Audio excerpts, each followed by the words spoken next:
Welcome everybody to the Feeding Frenzy Friday. My name is Brian. This is where we break down the Friday featured asset from Notes Direct. If you're someone looking to buy notes and you want an expert opinion, this is the place to be. We have Scott Tyler, a veteran of almost 30 years in the note business, giving us his thoughts on these notes. If this is a value to you, we would love for you to just smash that like button. Make sure you subscribe to our channel, click that bell notification so that you get a notification every single time we post one of these videos ahead of the emails. Let's go. So what do you got for us today, Scott? Hey, Brian. I got a single family residence, owner occupied in Dayton, Ohio.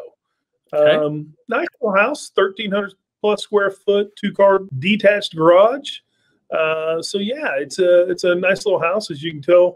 We'll pop up the picture here. You know, clean little home. So Yeah. little suburban neighborhood, working class area. Yeah, that's great. Dayton's a really well-known area. Tell me a little bit about the borrower and kind of some of the things that stood out to you on the note. Yeah, I mean, looking at this loan, I think people stop or pass by this loan, actually, Brian, due to our last value being less than what is owed on the property. Not by much. I think at 30 and they owe 33. But if you look at the pay history on this one, I mean, he's got a consistent pay history. Even during the pandemic, he was a consistent borrower, making a payment every month. And he's also paying escrow. So you love that. You know, you don't have to worry about, is he paying the taxes and insurance? You're collecting that money every month. I mean, he's been there since 2013. So, you know, they've been there established in that neighborhood for quite a while, for over 7 years. So, yeah, I mean, even we talked about in a few prior loans about the average rents in there. And this one is about $850. So all in, taxes and insurance is about $500 and something.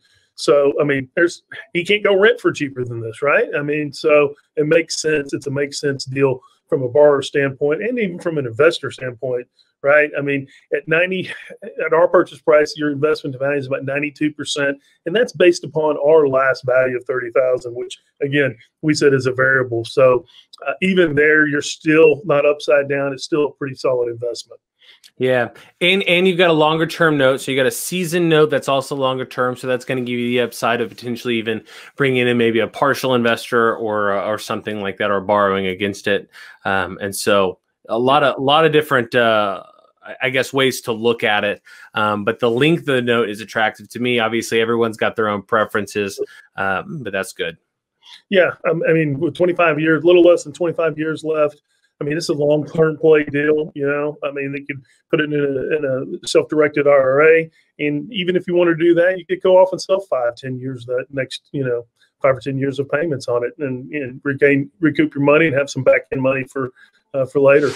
So thank you, Scott, for taking some time to walk us through that asset. If this asset is for you, do your due diligence and click that purchase button. Get going. If you want to see more notes, you need to subscribe to this channel, click the bell notification, because you will actually start to get these videos ahead of the email that comes out each week on the Friday featured asset. If you are new to notes or you're wanting to learn more about notes, then I would encourage you to go and register for a free one-day class through our sister company, Note School. It's a one-day deeper dive into everything creative financing, performing notes, flipping notes, non-performing notes, that gives you a better understanding of the note business through case studies. You can register for that class. It's absolutely free. You can register through the link below in the description. For the rest of you, have a great week, and we will see you next week on the Feeding Frenzy Friday.